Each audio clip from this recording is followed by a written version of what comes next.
For 3 weeks, Dr. William York had been missing when his brother, Colonel Alexander York, arrived in southeastern Kansas with a team of investigators. What they discovered beneath the floorboards of an abandoned inn near Cherry Vale would become one of America's most chilling serial murder cases. Beneath a modest two-story building where travelers once sought refuge, they found 11 bodies methodically buried in a makeshift graveyard behind the inn. Without a trace, the perpetrators had vanished, leaving behind only blood-stained hammers, a trap-door stained with human remains, and the disturbing reputation of a young woman named Kate Bender, a self-proclaimed spiritualist who claimed she could speak with the dead. For over 2 decades along one of Kansas Territory's busiest trails, the Bender family had operated their deadly enterprise, and Kate had been their most valuable asset. Before we continue with the story of Kate Bender and the horror that unfolded in Leyte County, I want to hear from you. If you have not already, subscribe to our channel and leave a comment telling me which state you are listening from. Your support helps us bring these forgotten American mysteries to light. The question that haunted investigators then and continues to perplex historians today is how 4 people managed to murder at least 11 victims over more than 20 years without arousing serious suspicion from their community. The answer lies in the carefully constructed deception orchestrated by Kate Bender herself, a woman whose intelligence, charm, and ruthless cunning made her the perfect predator for America's untamed frontier.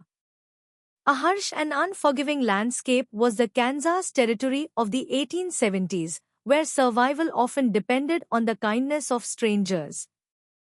Southeastern Kansas, in particular, had become a crossroads for westward expansion, with the Osage Mission Trail serving as a vital artery for settlers, cattle drivers, and fortune seekers heading toward Colorado and California. Through endless miles of prairie grass, this dusty, rutted road cut, broken only by occasional groves of cottonwood trees along creek beds and the distant silhouettes of homesteads scattered across the horizon like lonely islands in an ocean of grassland. Every 20 to 30 miles, small communities dotted the prairie, offering essential services to weary travelers, fresh horses, hot meals, and a roof over their heads for the night. Typically, these settlements consisted of little more than a general store, a blacksmith shop, perhaps a saloon, and a handful of modest dwellings clustered around a single dusty main street. The nearest doctor might be 50 miles away, the closest law enforcement officer even farther, and communication between settlements relied on occasional mail carriers and traveling merchants who might not pass through for weeks at a time. Of this frontier region, Leyte County was typical, sparsely populated with settlers scattered across homesteads that could be miles apart from their nearest neighbors. For frontier families, the isolation was both a blessing and a curse. It provided freedom from the social constraints and economic pressures of more established communities, but it also meant that help was rarely close at hand when trouble arose. For months during harsh winter weather, neighbors might not see each other, and the disappearance of a traveler along one of the lonely prairie roads might not be noticed until it was far too late to mount an effective search. By horseback, the nearest law enforcement might be days away, and even when authorities could be contacted, their ability to investigate crimes across the vast distances of the frontier was severely limited. Over areas larger than some eastern states, county sheriffs typically had jurisdiction, and their resources were stretched impossibly thin. On occasional mail carriers and traveling merchants, communication between settlements relied, creating delays of weeks or months before information about missing persons could be shared between communities. Within their community, a family operating a roadside inn held a position of significant trust and responsibility. As informal sources of news and information, innkeepers served, sharing reports about trail conditions, weather patterns, and the general safety of travel routes with their guests. For travelers who feared carrying large sums through dangerous territory, they often served as unofficial bankers, holding valuable items or money. Most importantly, they provided a crucial link in the chain of hospitality that made long-distance travel possible across the American frontier. Sometime in the late 1860s, it was into this world that the Bender family arrived, though their exact origins remained mysteriously vague even to their closest neighbors. A man in his 60s with a thick German accent and limited English, John Bender purchased a 160-acre homestead about 8 miles northeast of the growing town of Cherry. Strategically along the well-traveled Osage Mission Trail, the property sat positioned at a natural stopping point where the road crested a small hill before descending into a shallow valley. From miles away, travelers approaching from either direction could see the Bender house, its whitewashed walls and red roof standing out against the endless expanse of prairie grass. With him came his wife, Elvira, a stern woman in her 50s who rarely spoke to strangers and seemed to regard all visitors with barely concealed suspicion. To engage her in conversation, local residents who attempted found her responses limited to grunts and nods, leading many to assume she spoke little or no English. So consistently unfriendly was her demeanor that most travelers quickly learned to conduct their business directly with other family members, avoiding unnecessary interaction with the intimidating older woman. The Bender household also included two adult children, John Jr., a slow-witted man in his 20s who appeared to suffer from some form of mental impairment, and Kate, an attractive woman of about 24, who would become the face of their operation. Physically powerful, John Jr. was, but seemed incapable of complex thought or conversation, often staring blankly at visitors while his sister conducted business. Around the property, his primary responsibilities appeared to involve heavy labor, and neighbors occasionally hired him for tasks requiring physical strength but little mental acuity. Qualities that made her uniquely suited for frontier hospitality were possessed by Kate Bender. Or so it seemed to the unsuspecting travelers who encountered her. Unlike her heavily accented father and taciturn mother, Kate spoke fluent English with only the slightest trace of a German accent, suggesting she had received considerably more education than was typical for immigrant families of their economic status. She was articulate, charming when she chose to be, and possessed a striking appearance that turned heads in their conservative rural community, standing nearly 6 feet tall with dark hair that she wore in elaborate styles unusual for frontier women and piercing blue eyes that seemed to look straight through those she encountered. Wherever she went, Kate commanded attention. But it was Kate's claimed spiritual abilities that truly set her apart from other innkeepers' daughters in the region. As a medium and healer, she advertised herself, claiming she could communicate with the spirits of the deceased and provide herbal remedies for various ailments. Across America, in an era when spiritualism was gaining popularity, particularly among women grieving losses from the recent Civil War, Kate's services attracted visitors from considerable distances. Through word of mouth among travelers, her reputation spread, who would often make special detours to visit the Bender Inn, hoping to receive messages from departed loved ones or guidance about important decisions in their lives. A modest two-story structure was the Bender home itself, typical of frontier construction, but arranged in an unusual manner that would later prove significant to investigators. From locally quarried limestone with thick walls designed to provide protection from prairie storms and winter cold, the house appeared solid and welcoming to approaching travelers. The ground floor served multiple purposes.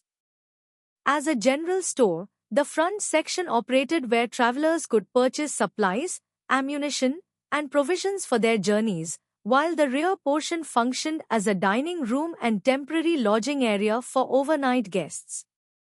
From the ceiling, a canvas wagon cover hung, dividing the main room and creating a sense of privacy between the store area and the family's living space. Particularly appealing to travelers was what made the Bender establishment, its reasonable prices and Kate's reputation for providing entertainment along with meals and lodging. She would regale guests with stories of her spiritual experiences, offer to read their fortunes using cards or palm reading techniques, or conduct elaborate seances for those seeking contact with deceased relatives. By her apparent abilities, many visitors left impressed and spread word of the remarkable young woman who could bridge the gap between the living and the dead. Sound seemed the family's business model, and their reputation in the community was generally positive. As hard-working German immigrants, local residents regarded them, making an honest living serving travelers, contributing to the economic development of their rapidly growing region. In particular, Kate had cultivated relationships with several prominent local men, and there was frequent speculation about potential marriages. When invited, she attended social gatherings, contributed to community discussions about establishing schools and churches in the rapidly growing area, and even participated in fundraising efforts for various civic improvements. The catalyst that unraveled the Bender family's carefully constructed facade would prove to be Dr. William York's disappearance in March 1873, but it was far from the first suspicious vanishing along that stretch of the Osage Mission Trail. For several years, travelers had occasionally gone missing between townships, their disappearances attributed to the numerous dangers of frontier life, Indian raids that still occurred despite peace treaties, attacks by wild animals, including wolves and bears that roamed the prairie, encounters with bandits who preyed on isolated travelers, or simply losing their way in the vast expanse of grassland, where a wrong turn could lead to days of wandering without finding shelter or water. Over the previous 5 years, the frequency of such disappearances had actually increased. But because communication between far-flung communities was so poor and irregular, this pattern went largely unnoticed. A merchant who failed to arrive at his destination might be presumed to have changed his travel plans or encountered weather delays. A family traveling to establish a new homestead might simply be assumed to have settled in a different location than originally intended. In the chaotic environment of westward expansion, people appeared and disappeared with such regularity that tracking individual movements required more coordination than most frontier communities could manage. In several important respects, Dr. William York was different from the typical frontier traveler. As a respected physician practicing in Fort Scott, he maintained regular schedules and professional appointments that made his movements predictable and his absence quickly noticeable. He was also the brother of Colonel Alexander York, a prominent Kansas politician with the resources and connections necessary to mount a serious investigation when family members went missing.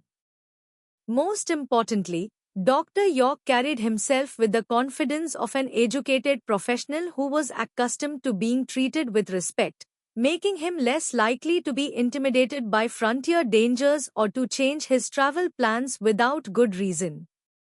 From Fort Scott to Independence, Dr. York was traveling when he stopped at the Bender Inn on the evening of 9th March, 1873. As a well-dressed man in his 40s, contemporary accounts describe him riding a fine horse and carrying leather saddle bags that clearly contained valuable medical instruments and supplies. As was his custom when traveling between settlements, he carried considerable money to purchase additional medical supplies and equipment that might not be available in smaller communities. That evening, several witnesses had seen him at the inn, engaged in animated conversation with Kate Bender about his destination and the purpose of his journey.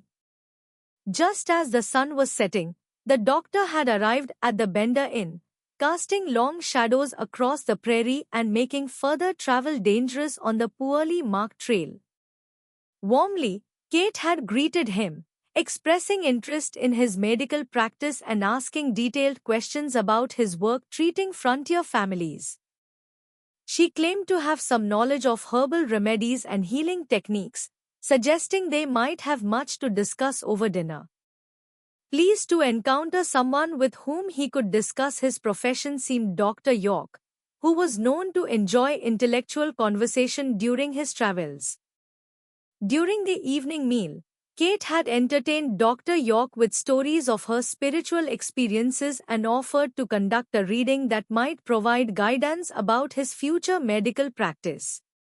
According to later witness accounts, she had seemed particularly interested in learning about his travel schedule, asking whether he maintained regular routes between specific communities and how often his absence might be noticed if he failed to arrive at scheduled appointments. At the time, these questions seemed like natural conversation from a hostess interested in her guest's profession. Independence was never reached by the doctor. When Dr. York failed to arrive at his scheduled appointments the following day, concern quickly spread among his colleagues and patients who depended on his medical services. Unlike the typical traveler whose absence might not be noticed for weeks, Dr. York's failure to appear for scheduled patient visits was immediately recognized as highly unusual behavior. Within hours, search parties were organized and inquiries were made at every inn, trading post, and settlement along his intended route. That Dr. York had indeed stayed at their establishment was reported by the Bender family, but had departed early the following morning, continuing westward toward his destination. They claimed he had seemed anxious to make up time after his late start and had refused their offers of breakfast, preferring to eat on the trail. Kate, in particular, seemed genuinely concerned about his welfare and offered to conduct the spiritual session to determine his fate, claiming her psychic abilities might reveal what had happened to the missing physician. Held in the presence of several concerned community members who had joined the search effort, during the seance, Kate claimed to receive messages from the spirit realm indicating that Dr. York had encountered danger somewhere west of their location.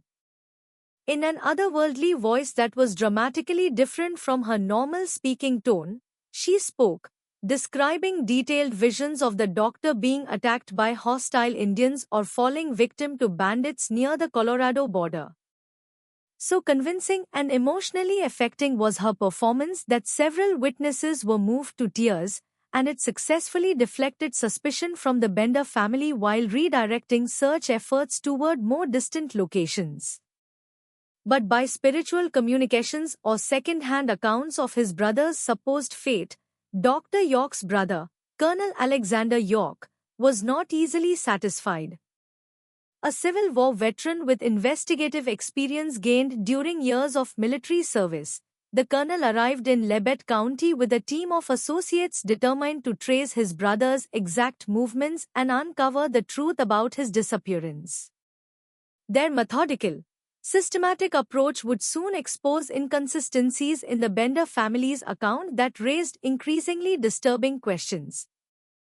That several other travelers had vanished along the same stretch of road over the past few years was revealed by the colonel's investigation, though the disappearances had never been connected because they occurred in different seasons and involved people from various backgrounds.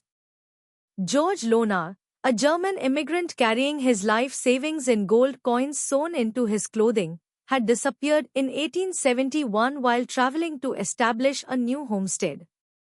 Ben Brown, a cattle driver with a substantial money belt containing payment for a large herd delivery, had vanished in 1872 after being seen at various stops along the Osage Mission Trail.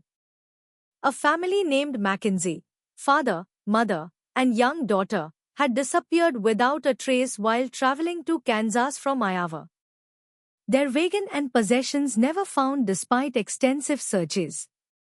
In each case, the missing persons had last been seen at or near the Bender Inn, though this connection had not been recognized because the disappearances occurred months or years apart and were investigated by different local authorities who rarely shared information across county lines. When Colonel York compiled this information and presented it to local officials, a disturbing pattern became impossible to ignore.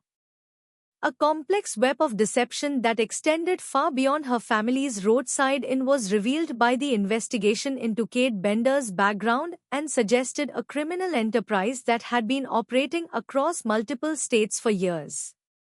As Colonel York and his team dug deeper into the Bender family's history, they uncovered evidence indicating that Kate's reputation as a spiritualist had been carefully cultivated as part of a larger criminal operation that may have claimed dozens of victims throughout the American frontier. From surrounding counties, records showed that a woman matching Kate's distinctive physical description and using variations of her name had operated similar spiritual consultation services in at least 3 different locations across Kansas and Missouri during the previous 5 years. In each case, she had established herself in communities along major travel routes, building a reputation for her alleged psychic abilities while maintaining connections to family members who operated hospitality businesses that catered to travelers carrying valuable goods or substantial amounts of cash. In Parsons, Kansas, a woman calling herself Kate Gharth had conducted seances and offered herbal remedies from a small shop attached to a boarding house operated by her relatives between 1868 and 1870. Multiple advertisements for her services were contained in local newspaper archives, describing her as a gifted medium with extraordinary powers of spiritual communication and healing. That she could provide messages from departed loved ones, guidance for important life decisions, and miraculous cures for ailments that confounded conventional medicine, the advertisements promised. As an attractive, well-spoken woman who had claimed to receive visions about the fates of missing persons in their area, several former residents remembered her, often providing specific details that seemed to confirm her supernatural abilities. During her time in Parsons, Kate Gharth had attracted a devoted following of clients who credited her with providing comfort during times of grief and guidance during difficult periods in their lives. However, with a troubling series of unexplained disappearances among travelers passing through the region, her stay in the community coincided.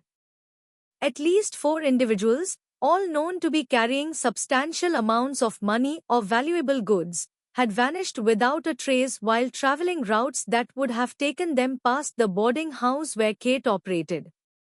Suddenly in the spring of 1870, she had left town, claiming to have received a spiritual calling to travel westward, abandoning clients who had prepaid for future consultations.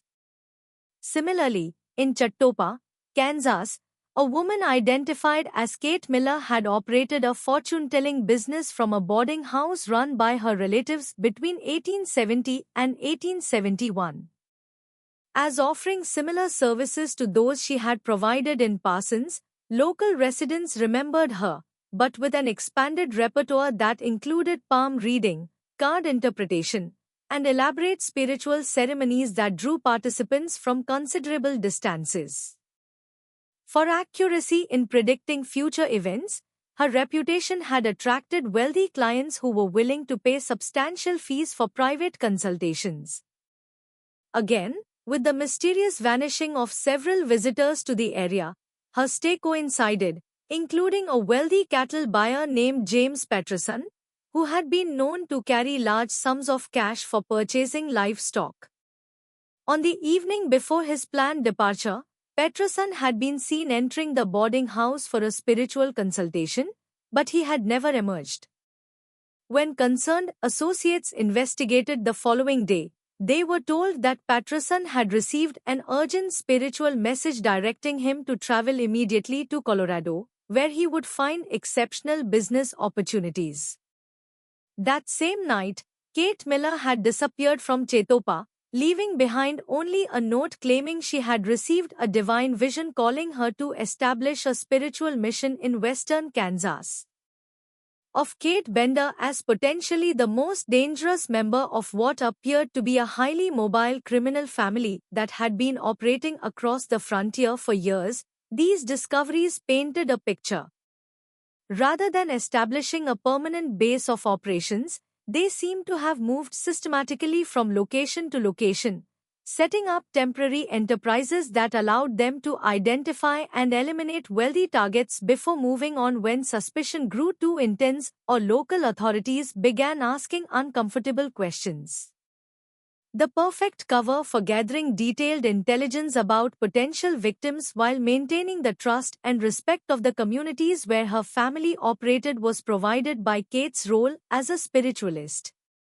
Her alleged psychic abilities gave her a plausible reason to ask personal questions about her clients' financial circumstances, family situations, and travel plans. The intimate nature of spiritual consultations created an environment where people felt compelled to share private information that could be used to determine their suitability as victims. More disturbing was the evidence suggesting that Kate's spiritual performances were sophisticated psychological manipulations designed to identify and isolate victims while building her reputation as a legitimate psychic medium. A consistent pattern of questioning disguised as spiritual communication was described by former clients who had survived encounters with her. She would claim to receive messages from deceased relatives that contained specific requests for information about the living person's current circumstances, future plans, and financial resources. That Kate had studied the techniques of professional mentalists and spiritualists who toured the frontier circuit was also revealed by the investigation, learning the tricks of cold reading, seance manipulation, and psychological suggestion that allowed her to convince clients she possessed genuine supernatural abilities. An extensive library of books on spiritualism, mentalism, and herbal medicine was possessed by her that she had apparently studied intensively to perfect her deceptive skills. Rather than possessing genuine psychic abilities, she had spent years developing the knowledge and techniques necessary to convince others that she could communicate with the dead. Most chilling was the discovery that Kate had maintained detailed records of her clients and their spiritual sessions, information that she used to select suitable victims and plan their murders.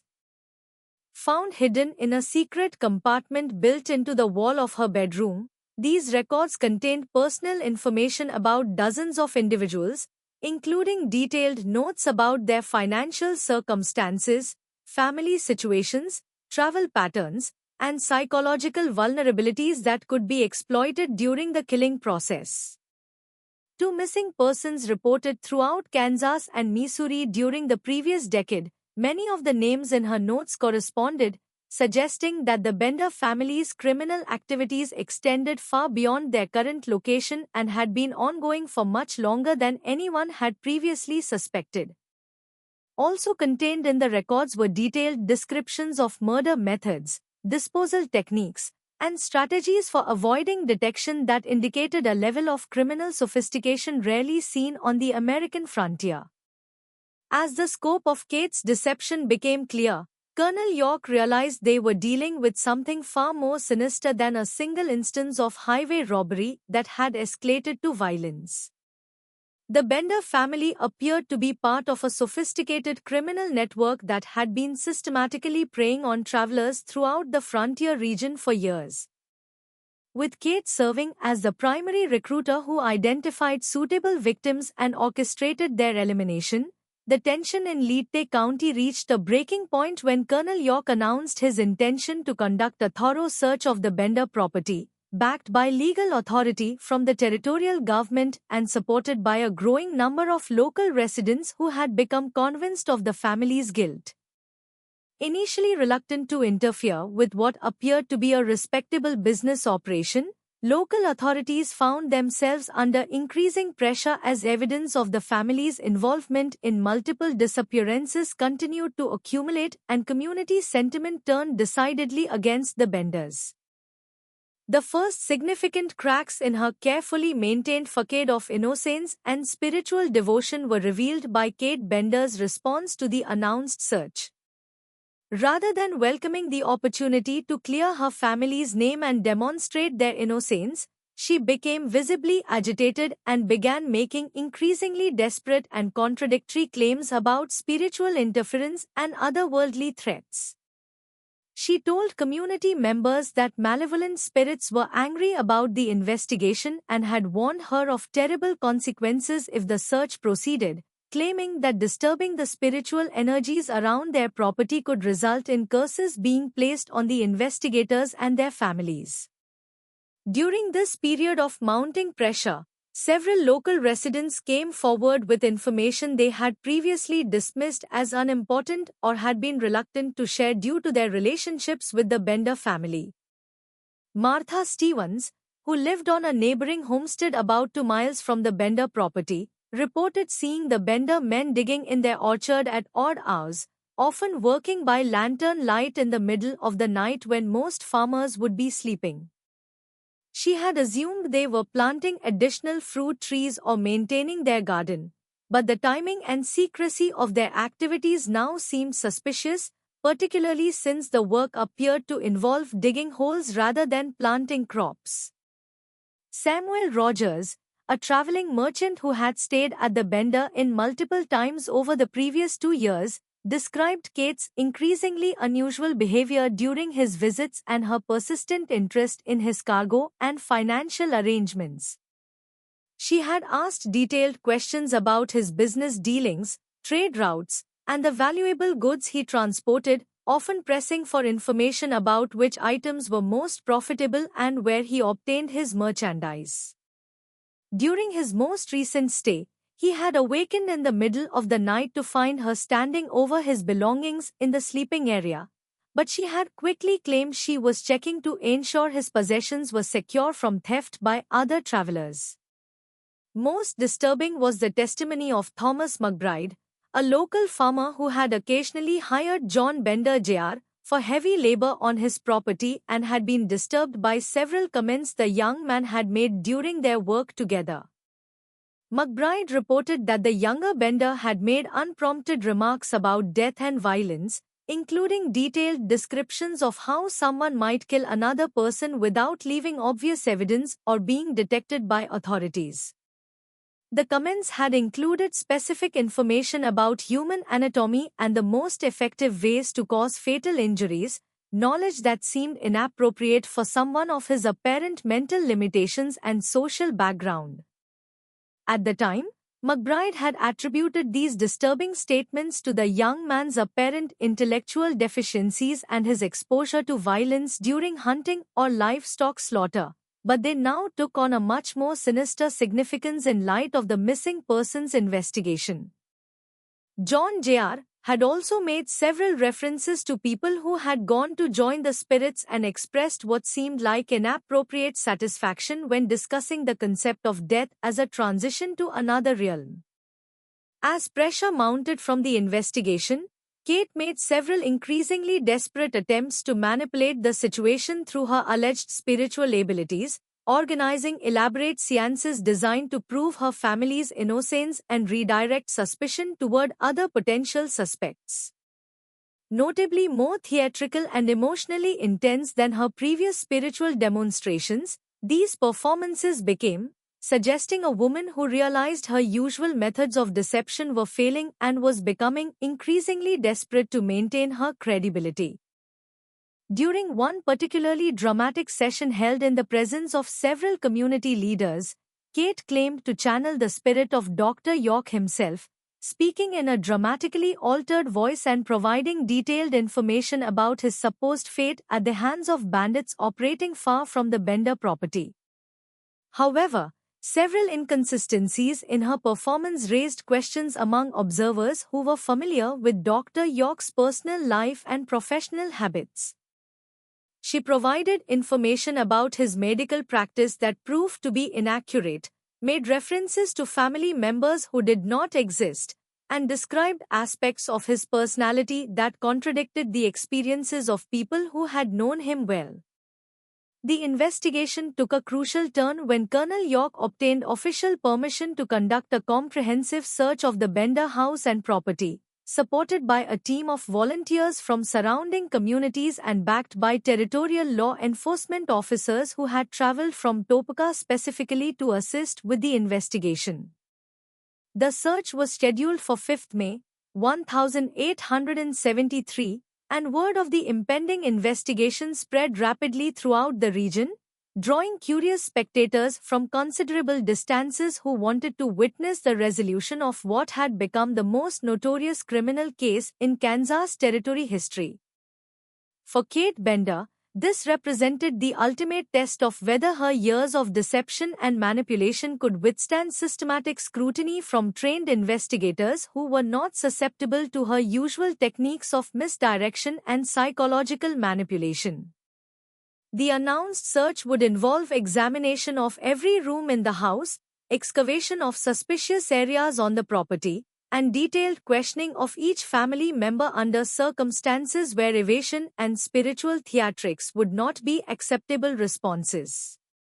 But on the morning of 4th May, just hours before the scheduled search was set to begin, something unexpected occurred that would fundamentally change the entire nature of the case and transform it from a criminal investigation into one of the largest manhunts in American frontier history. At dawn, a neighbor riding past the Bender property noticed that no smoke was rising from the chimney and no signs of life were visible around the normally busy inn, an observation that seemed unusual since the family typically began their daily activities before sunrise. When he stopped to investigate more closely, he found the building completely abandoned with clear evidence that the family had departed hastily during the night, taking only the most essential possessions and leaving behind valuable items that suggested panic rather than planned relocation. The discovery that the Bender family had vanished as completely as many of their victims would soon reveal the full extent of their crimes while ensuring that many questions about their activities would never be definitively answered. A scene that would haunt those present for the rest of their lives was presented to investigators by the abandoned Bender Inn, revealing evidence of systematic violence that defied the comprehension of even experienced law enforcement officers who had dealt with frontier crime throughout their careers. As Colonel York and his team conducted their methodical search of the property, each new discovery added another horrifying layer to their understanding of what had transpired within those seemingly ordinary walls over more than 2 decades of operation. The first major breakthrough came when investigators noticed dark, irregular stains on the wooden floorboards near the canvas partition that divided the main room of the inn. The stains, which had been partially concealed by strategically placed rugs and furniture, showed distinctive patterns consistent with large quantities of blood that had seeped between the wooden planks and soaked into the underlying support beams. The location of the stains directly beneath where guests would have been seated at the dining table suggested that multiple violent incidents had occurred in the same specific area over an extended period.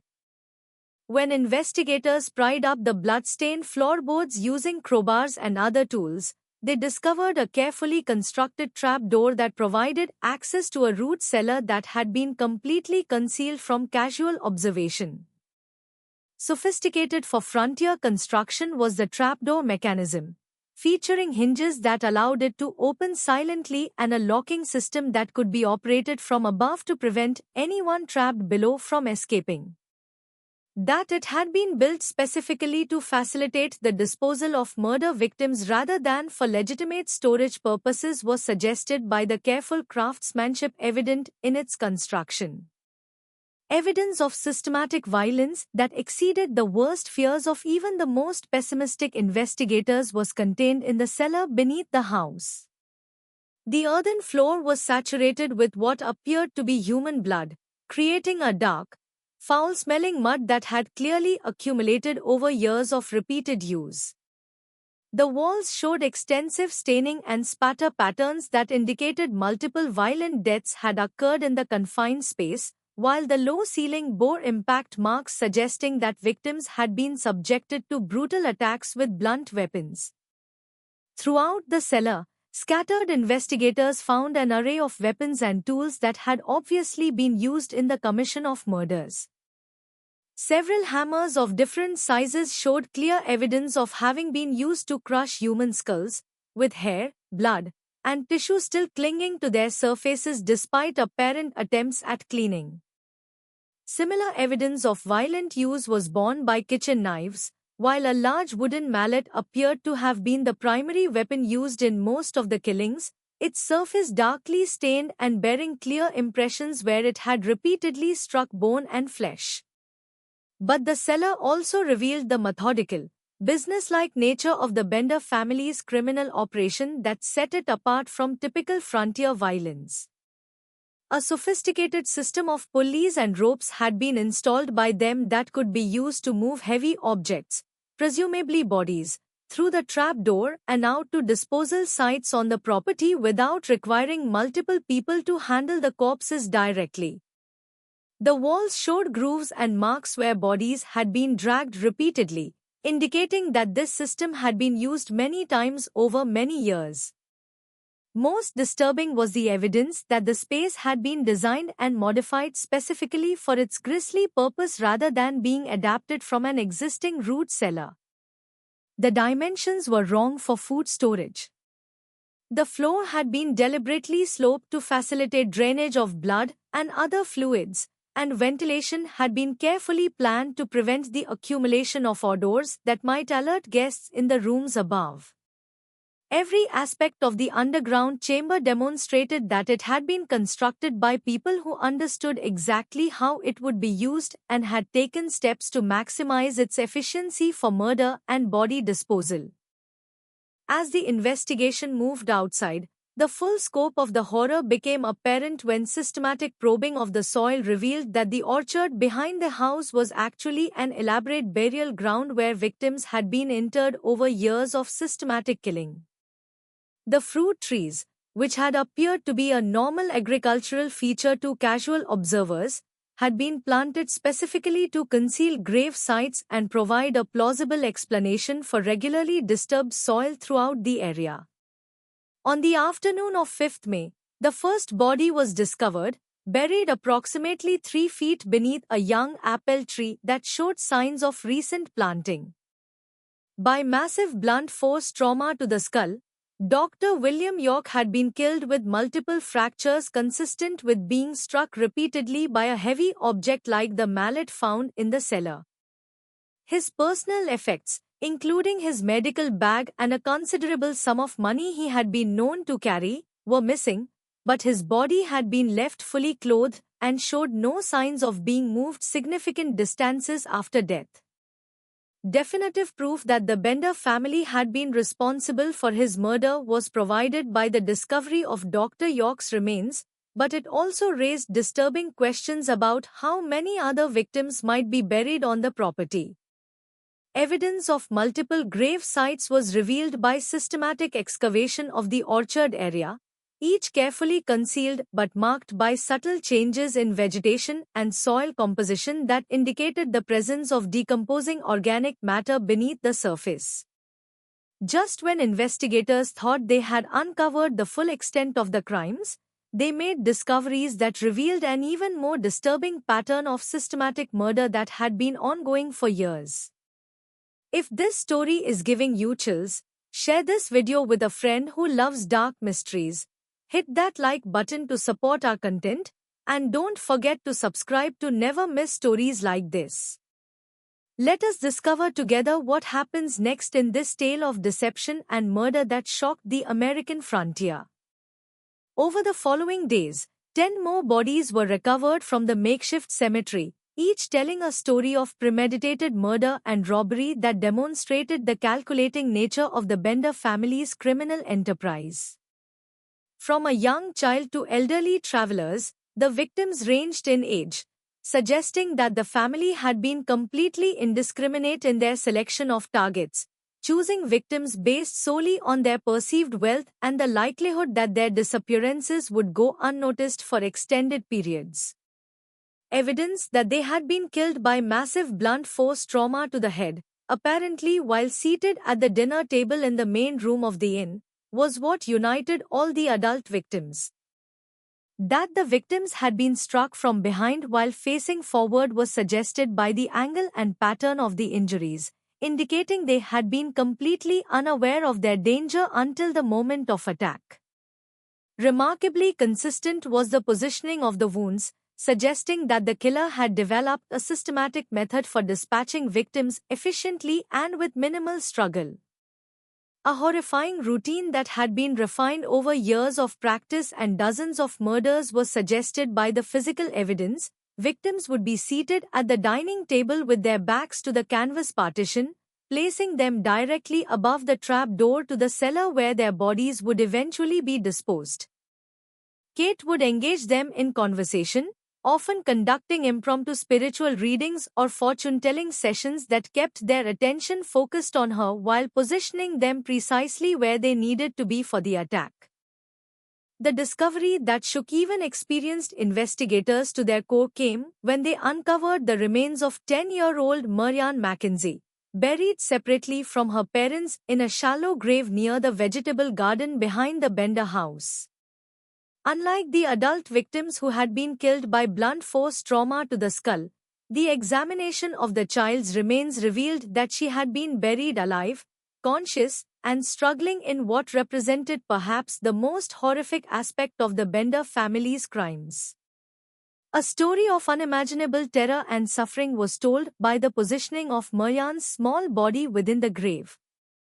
Her arms were positioned above her head with her fingers extended, and forensic examination revealed that her fingernails contained soil and organic matter, clear evidence that she had attempted to claw her way out of the grave after being buried.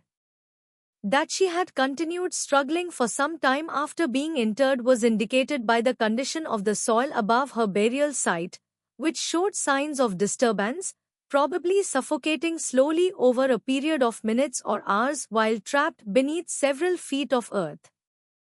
From a case of robbery and murder into something far more sinister that challenged the understanding of even experienced law enforcement officers who had dealt with frontier violence throughout their careers, this finding transformed the investigation. The systematic killing of entire families, including children who posed no threat and carried no valuable possessions, demonstrated a level of callousness and cruelty that defied rational explanation. But it was the evidence surrounding little Mary Ann's death that revealed the true psychological depths of Kate Bender's depravity and her role as the mastermind behind the family's criminal activities. Among Kate's personal effects abandoned in her hasty flight, investigators found a detailed diary that contained entries describing the murders in chilling detail and providing unprecedented insight into the mind of a serial killer. Rather than showing remorse or treating the killings as necessary evils committed for financial gain, Kate had written about them with the detached curiosity of someone conducting scientific experiments, documenting which methods were most effective, how long victims took to die, and whether their spiritual beliefs seemed to affect their final moments. That she was performing a valuable service by helping her victims transition to the spirit realm more efficiently than they could accomplish through natural death was revealed by the diary entries, which showed that Kate had convinced herself. She wrote extensively about communications she claimed to receive from the deceased after their murders, describing detailed conversations in which the spirits supposedly thanked her for facilitating their deaths and assured her that they were at peace in the afterlife. These elaborate delusions had apparently allowed her to rationalize the murders as acts of spiritual mercy rather than crimes motivated by greed and callous disregard for human life. But the most disturbing entries in Kate's diary dealt with her experiments in what she called spiritual acceleration, her systematic attempts to determine whether certain individuals possessed souls that were more readily released from their physical bodies through violent death. She had tested various methods of killing, different types of victims, and even different times of day to see if these factors affected her ability to communicate with the deceased afterward. As particularly valuable experiments, her notes described the murders of entire families since they allowed her to compare the spiritual responses of victims of different ages and backgrounds who died under similar circumstances. That Kate had been planning to expand their criminal operation beyond their Kansas location was also revealed by the diary, envisioning a network of spiritualist mediums who could identify suitable victims while their associates carried out the actual murders. With individuals in Colorado and California who might serve as partners in establishing similar enterprises along other major travel routes, she had been corresponding, describing detailed plans for creating what would have amounted to the first organized crime network in American history. To creating a systematic method for identifying wealthy travelers throughout the frontier region, her vision extended, using spiritual consultations as a cover for gathering intelligence about potential victims while building the kind of reputation that would deflect suspicion from the actual criminal activities. That the murders at the Bender Inn represented only the beginning of what she hoped to accomplish through the systematic exploitation of frontier hospitality customs was suggested by the scope of her ambitions. As investigators pieced together the full extent of the Bender family's crimes through examination of Kate's records and the physical evidence from their property, they realized they were dealing with America's first documented family of serial killers. The systematic nature of their operation, the careful planning involved in each murder, and the sophisticated methods used to avoid detection demonstrated a level of criminal organization previously unknown on the American frontier. That at least 11 people had been murdered at the Bender Inn was confirmed by the physical evidence from the crime scene, but Kate's diary suggested the actual number might be significantly higher when victims from their previous locations in Kansas and Missouri were taken into account. She made cryptic references to spiritual consultations that had ended in death rather than communication with the deceased and maintained lists of names that corresponded to missing persons reports from throughout the region during the previous decade. Not just the fate of his brother had been uncovered by Colonel York's investigation, but evidence of one of the most extensive serial killing sprees in American history. For over 20 years, the Bender family had operated their deadly enterprise, moving from location to location as suspicion grew, always staying one step ahead of law enforcement while claiming new victims along the frontier's busiest travel routes. But even as the full scope of their crimes became clear, the perpetrators themselves remained at large. On the night of 4th May, 1873, the Bender family had vanished completely, taking with them any hope of bringing them to justice for their heinous acts and ensuring that many questions about their methods and motivations would never be definitively answered. One of the largest manhunts in American history would be spawned by their disappearance, while leaving behind a legacy of terror that would change forever how travelers viewed frontier hospitality. One of the most extensive and well-publicized criminal investigations of the 19th century became the manhunt for the Bender family, spanning multiple states and territories while involving both professional law enforcement officers and civilian bounty hunters motivated by the substantial rewards offered for their capture. Despite numerous reported sightings, false leads, and alleged encounters that generated headlines in newspapers throughout the American West, the four members of America's most notorious criminal family seemed to have vanished as completely and mysteriously as many of their victims had disappeared over the previous 2 decades. In the immediate aftermath of the discovery at the Bender Inn, armed posses formed throughout Kansas, Missouri, the Indian Territory, and beyond, following every possible lead about the family's whereabouts and pursuing tips that arrived daily from concerned citizens who believed they had spotted the fugitives. The distinctive physical appearance of Kate Bender, in particular, made her a recognizable figure who should have been difficult to hide among frontier communities where strangers were noticed and remembered. A memorable impression that many people claim to recall encountering in various locations throughout the West was created by her unusual height, striking features, and educated manner of speaking. Yet, despite hundreds of reported sightings and numerous claims by bounty hunters and law enforcement officers that they were close to capturing the family, none of the investigations led to verified contact with any of the Bender family members. The vastness of the American frontier, with its countless isolated settlements, unmarked trails, and communities where asking questions about newcomers' backgrounds was considered impolite, provided almost unlimited opportunities for determined fugitives to disappear and establish new identities far from their criminal past. About their escape route and ultimate fate, several theories emerged, each supported by various pieces of circumstantial evidence, but none ever definitively proven. That the family had fled south into Mexico was believed by some investigators, where the large population of German immigrants in remote rural areas would have provided perfect cover for their integration into existing communities.